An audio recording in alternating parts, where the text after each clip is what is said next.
চাঁদাবাজদের প্রতিহত করতে নেতাকর্মীদের নির্দেশ দেওয়া হয়েছে বলে জানিয়েছেন বিএনপি স্থায়ী কমিটির সদস্য মির্জা আব্বাস। রবিবার রাজধানীর কাকরাইলে ইনস্টিটিউট অব ডিপ্লোমা ইঞ্জিনিয়ার্স মিলনায়তনে রমনা থানা বিএনপির সদস্য সংগ্রহ ও নবায়ন কার্যক্রমে প্রধান অতিথির বক্তব্যে তিনি এসব কথা বলেন। কেউ চাঁদাবাজি করলে ধরে পুলিশে দেওয়ার পরামর্শ দেন তিনি বলেন, কিছু কালপ্রিটের কারণে দলের বদনাম হতে পারে, খারাপ লোককে দলে নেওয়া যাবে না, প্রয়োজনে কেউই সদস্য হবে না, দুষ্টু গরুর চেয়ে শূন্য গোয়াল ভালো। নির্বাচন পিছিয়ে দিতে ষড়যন্ত্র হচ্ছে বলে দাবি করেন মির্জা আব্বাস। তিনি বলেন, পিআর সিস্টেমে নির্বাচন অনুষ্ঠান অথবা আগে স্থানীয় নির্বাচন এমন কথা বলে নির্বাচন পিছিয়ে দিয়ে দেশ ও জাতির সর্বনাশ করতে চাইছে কিছু মানুষ।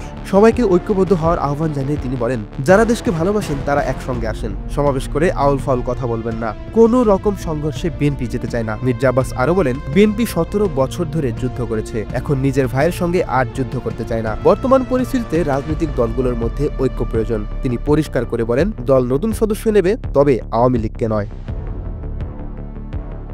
সাগর আহমেদ, জনকণ্ঠ।